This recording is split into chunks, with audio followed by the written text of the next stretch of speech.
The rain pounded against the window of our cramped Brooklyn apartment like it was trying to break in, mirroring the storm raging inside me as I lay awake in bed. It was past midnight when I heard the door creak open, and there he was, Jordan, my supposedly straight roommate, standing in the doorway with shadows playing across his face. His eyes locked on mine with an intensity I'd never seen before. Without a word, he crossed the room, slipped under the covers beside me, and whispered, "Alex, I can't pretend anymore. This is real, isn't it?" We'd met freshman year at NYU, thrown together in a dorm room lottery that felt like fate's cruel joke.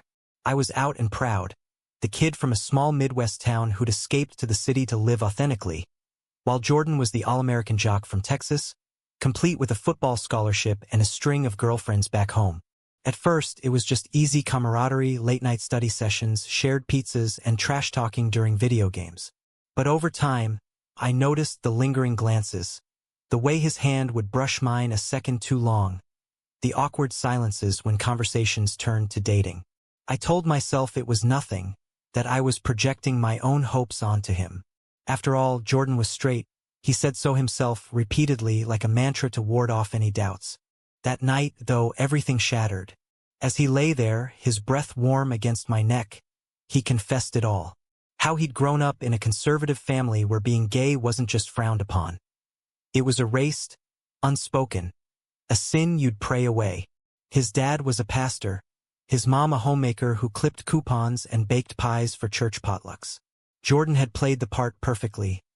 Prom king, star quarterback, the guy every girl wanted. But deep down, he'd always felt off, like he was wearing a mask that chafed more with each passing year. Moving to New York had cracked it, and living with me had blown it wide open. "You're the first person who's ever seen me, Alex," he said, his voice cracking. "Not the version I show the world, but me." I didn't know what to say. Part of me wanted to push him away, to protect my heart from what felt like an inevitable disaster.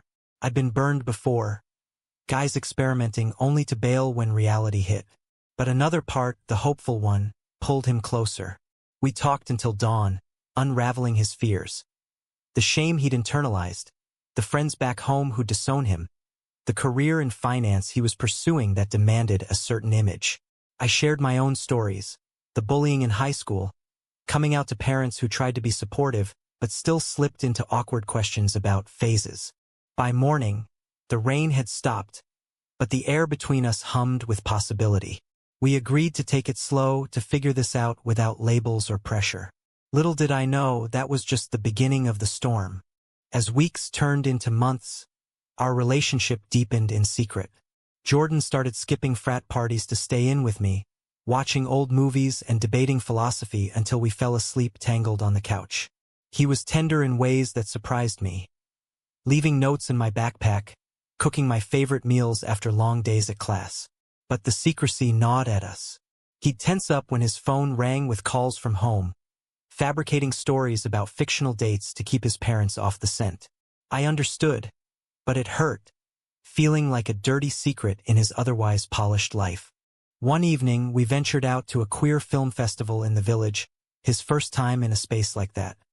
He held my hand under the dim lights, his palm sweaty but firm. "This feels right," he murmured during intermission. But on the subway home, a group of guys from his econ class spotted us. They didn't say anything outright, but the next day whispers started. Jordan brushed it off, but I saw the fear in his eyes. That night, he pulled away when I reached for him. "What if this ruins everything?" he asked. I reassured him, but doubt crept in. Was I pushing him too far, too fast? Or was society the real villain here, forcing us into boxes that didn't fit? The conflicts escalated subtly at first. Jordan's best friend from Texas, Mike, came to visit unannounced. Mike was the epitome of bro culture, loud, beer-guzzling, with a vocabulary laced with casual homophobia. I watched Jordan revert to his old self around him, laughing at jokes that made my stomach turn. When Mike crashed on our couch, Jordan slept there too, leaving me alone in bed.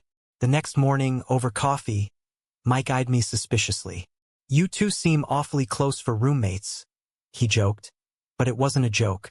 Jordan laughed it off, but later he apologized profusely. I panicked, he admitted. I don't want to lose him or you. It was our first real fight. I accused him of cowardice. He called me insensitive to his background. We made up, but the rift lingered, a reminder of the worlds we straddled. Meanwhile, my own circle pushed back. My friend Sarah, a fierce activist, warned me about straight guys like Jordan. He's using you to experiment, she said at a group dinner. What happens when he decides he's not gay after all? Her words echoed my fears, sparking debates among our friends about fluidity versus identity. Some saw it as progressive, others as risky. I defended Jordan, but inwardly I wondered, was love enough to bridge these gaps, or were we doomed by the labels society imposed? By the end of that first phase, we'd navigated small victories. A stolen kiss in Central Park, a weekend getaway to the Hamptons where we could just be. But the undercurrents of tension built, hinting at bigger waves ahead. Jordan started therapy, grappling with his internalized homophobia, while I questioned if I could handle being his anchor. Our story wasn't a fairy tale. It was raw, messy, and fraught with the kind of drama that tested every fiber of our beings. As spring bloomed in New York, so did the cracks in our fragile bubble. Jordan's family planned a surprise visit for his birthday, throwing us into panic mode. We spent days straightening the apartment, hiding my rainbow flag, stashing photos of us together. Felt like a betrayal, but Jordan begged me to understand. They're not ready, he said, eyes pleading. When they arrived, his parents and younger sister, the air thickened with forced normalcy. His dad, a burly man with a booming voice, clapped me on the back and called me son, assuming I was just the roommate. His mom fussed over the kitchen, baking cookies that smelled like home but tasted like lies. Dinner that night was a minefield. Over pasta at a local Italian spot, his dad launched into a rant about the liberal agenda ruining America, citing recent news about LGBTQ rights. Jordan nodded along, his face a mask of agreement, while under the table, his foot nudged mine in silent apology. I bit my tongue, but his sister, Emily, a sharp-eyed college freshman, sensed something. Later, as we walked back, she pulled me aside. You're more than roommates, aren't you? She whispered. I froze, but she smiled. It's okay. I think it's cool. Her acceptance was a lifeline, but it also heightened the stakes. Now someone in his family knew, and secrets have a way of unraveling. The visit ended with hugs and promises to call, but Jordan was wrecked. That night, he broke down in my arms, sobbing about the guilt of deceiving his parents. They raised me to be honest, he said. But how can I tell them this? We talked about coming out strategies, but he wasn't ready. Instead, he threw himself into work, interning at a Wall Street firm where the culture was cutthroat and conservative. There, he faced more pressure. Colleagues joking about fags in the break room, expectations to network at straight bars. One night, he came home late, reeking of whiskey, and confessed he'd flirted with a woman at a happy hour to fit in. Nothing happened, he swore, but the admission stung like a slap. Was this the beginning of the end? Our fights grew more frequent, fueled by these external pressures. I pushed for openness. He clung to caution. You don't get it, Alex, he'd say. In my world, this could cost me everything. My job, my family. I'd counter that hiding was costing us more, eroding the trust we'd built. Friends took sides. Sarah urged me to end it, calling it toxic. Others romanticized it as a forbidden love story. Society's gaze amplified everything. The subtle discrimination at work, the judgmental stares on the street when we held hands. One afternoon, at a pride event, a heckler shouted slurs, and Jordan froze, pulling away from me. It sparked a heated argument back home. Are you ashamed of me? I demanded. No, he replied. I'm ashamed of myself. Amid the turmoil, there were moments of pure joy that kept us going. A picnic in Prospect Park where we laughed until our sides hurt, forgetting the world. Jordan opening up about his childhood dreams, how he'd always felt different but suppressed it. I shared my vulnerabilities too, the fear of never finding lasting love in a community scarred by rejection. These connections deepened our bond, but they also highlighted the controversies swirling around us. Was Jordan truly gay or bisexual or just confused? Debates raged in our minds and among peers. Could someone turn gay, or was it always there, waiting to emerge? Society's rigid views on sexuality clashed with our fluid reality, creating endless tension. Then came the turning point. Jordan's firm hosted a gala, and he invited me as his friend. Dressed in suits, we mingled among suits and ties, but the charade wore thin. A senior partner cornered Jordan, praising his potential, and hinting at promotions for those who fit the mold. Later, in the restroom, I overheard colleagues gossiping about us, speculating if Jordan was one of them. He denied it vehemently when confronted, but the damage was done. That night, back home, he proposed we pause things until he sorted himself out. "I love you," he said, tears streaming, "but I need time." I agreed, heartbroken, but the pause felt like a fracture. In the days that followed, the apartment echoed with silence. Jordan slept on the couch. I buried myself in studies. Friends rallied around me, offering advice laced with their own biases. Some blaming Jordan's upbringing, others questioning my patience. The social conflicts intensified. A viral article about straight-passing privilege sparked debates in our group chat. With fingers pointed at Jordan, I defended him, but doubt festered. Was our love worth the pain, or were we fighting a losing battle against ingrained prejudices? As summer approached, Jordan made a bold move. He attended a support group for questioning men. Hearing others' stories mirrored his own, giving him strength. He shared snippets with me, tentative bridges over our divide. But external forces loomed. His parents called more often, sensing something amiss. Emily texted me secretly, encouraging patience.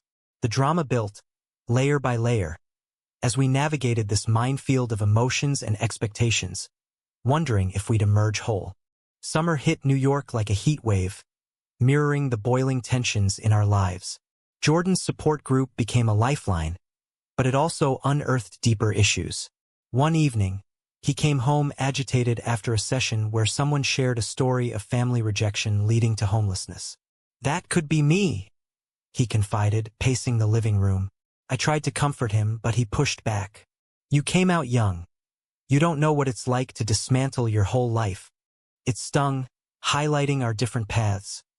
My coming out had been supported, albeit awkwardly, while his loomed like a guillotine. The conflicts spilled into our social circles. At a barbecue with friends, Sarah confronted Jordan directly. "If you really love Alex, why hide him?" she demanded. The group fell silent as Jordan stammered, defending his pace. It escalated into a debate about authenticity versus safety, with some siding with Sarah's call for radical honesty, others empathizing with Jordan's fears. I mediated, but resentment brewed. Later, Jordan accused me of not defending him enough. "Your friends think I'm a fraud," he said. I countered that he needed to show up more. The argument ended in tears, but it forced reflection. Were we compatible, or were societal divides too vast? Work added fuel. Jordan's internship turned full-time, offer contingent on cultural fit. He confided in a mentor, who advised discretion. Wall Street isn't ready for that. Crushed him, leading to nights of insomnia. One such night, he slipped back into my bed, seeking solace. "I miss us," he whispered.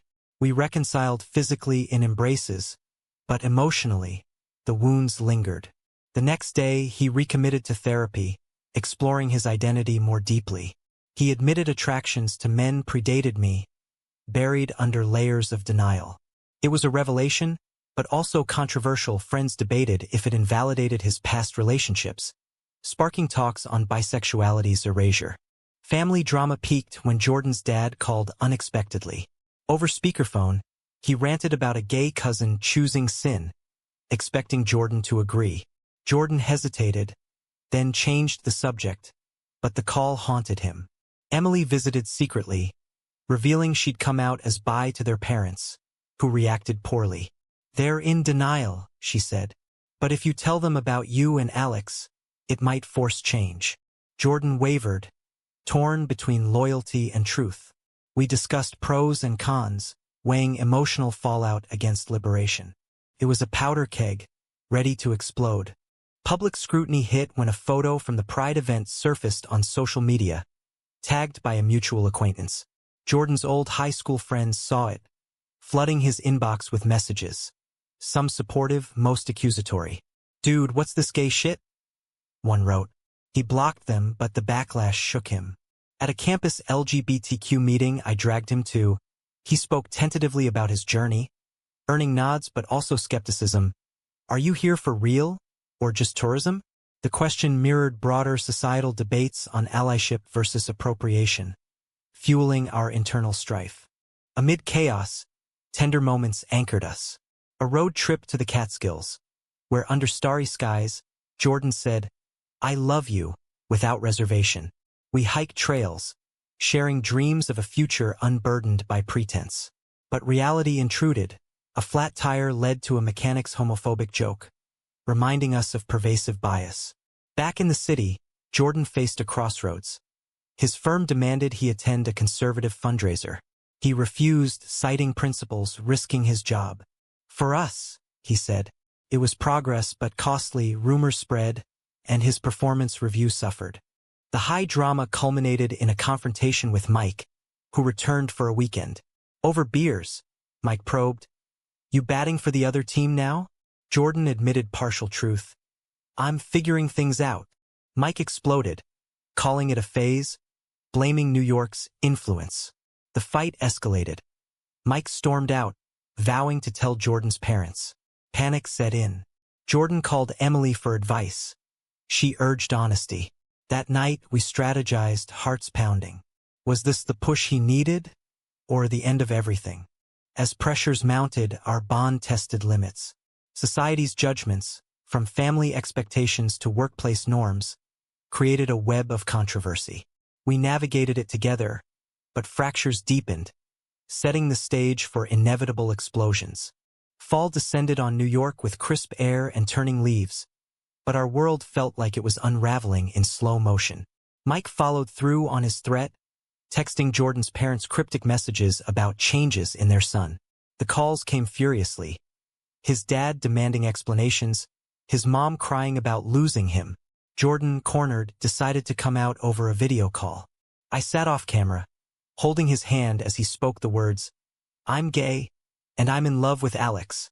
Silence followed, then eruption. His dad quoted Bible verses, calling it a choice. His mom begged him to pray it away. Emily defended him, but the call ended in tears and disconnection. Jordan was devastated, collapsing into sobs. "They hate me," he whispered. I held him, but guilt gnawed. Had I pushed too hard? The fallout rippled. His parents cut off financial support, forcing Jordan to take extra shifts at a coffee shop. Friends from home unfriended him online. Social media became a battleground of hate comments and sparse support. At work, the fundraiser snub led to sidelining, missed meetings, overlooked projects. Jordan confided in HR about discrimination, but they dismissed it as personality clashes. It sparked debates among our circle. Was corporate America inherently homophobic, or was Jordan overreacting? Sarah organized a protest email campaign, amplifying the controversy. Internally, Jordan grappled with anger and self-doubt. Therapy sessions intensified, uncovering childhood traumas. An uncle's suicide linked to closeted life. He shared these with me, forging deeper intimacy, but also resentment. Why couldn't I have your supportive family? I arranged a dinner with my parents, visiting from Ohio. They welcomed Jordan warmly, sharing stories of acceptance. It moved him to tears, but highlighted disparities, fueling envy. "It's not fair," he said later. We argued about privilege, my easier path versus his uphill battle, exposing how societal inequalities strained relationships. Public incidents escalated drama. At a campus rally for LGBTQ rights, Jordan spoke publicly for the first time, sharing his story. It went viral locally, drawing praise but also backlash. Trolls doxed him, we received threatening messages. Friends rallied, but fear crept in. One night, walking home, a stranger shouted slurs, shoving Jordan. He fought back verbally, but the incident shook us. "Is this worth it?" he asked, bandaging a scraped hand. I affirmed our love, but doubt lingered. Society's violence, physical and emotional, tested our resolve. Amid turmoil, we sought solace in community. Joining a gay men's group, Jordan found peers with similar journeys, debating fluidity and labels. One member argued sexuality is spectrum. Another insisted on binary truths. It mirrored our story, sparking personal growth. Jordan explored bisexuality, admitting past attractions to women weren't fake. "Maybe I'm bi," he said. It was liberating but controversial. Friends questioned if it diminished our gay narrative. I supported him, but insecurities surfaced. Was I enough? The climax built when Jordan's parents demanded a visit home for Thanksgiving. He agreed, hoping for reconciliation, but insisted I come.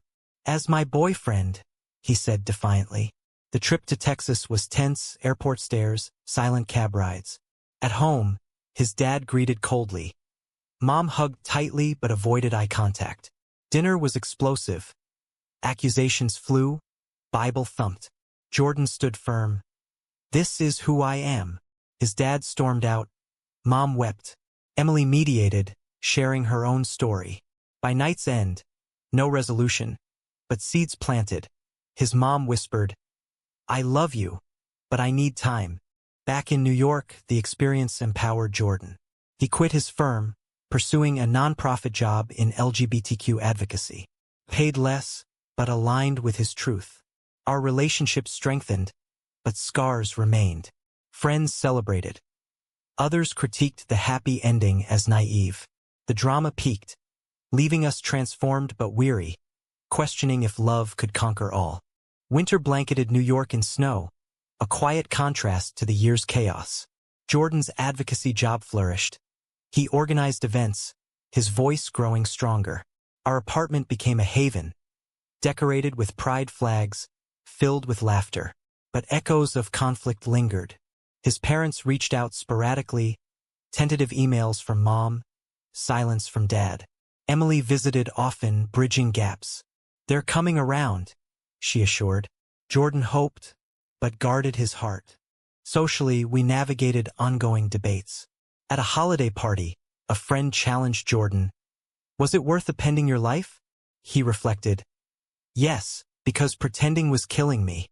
It sparked discussions on authenticity's cost, financial, emotional, relational. Some saw our story as inspirational, others as cautionary, highlighting systemic barriers for late bloomers. Intimately, we deepened.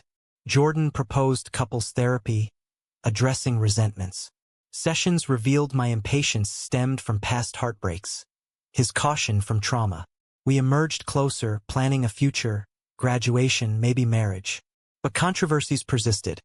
A podcast interview about our journey drew mixed reviews, with critics accusing Jordan of queerbaiting his past. He countered publicly, advocating for fluid identities, fueling online wars. As the year closed, we reflected on the path, from that rainy night to now. Love had won battles, but society loomed large with its judgments and expectations. We'd faced rejection, violence, erasure, yet persisted. Our story wasn't tidy. It was real, messy, defiant. Is it true that true love can overcome any societal barrier? Or do deep-rooted prejudices ultimately prevail?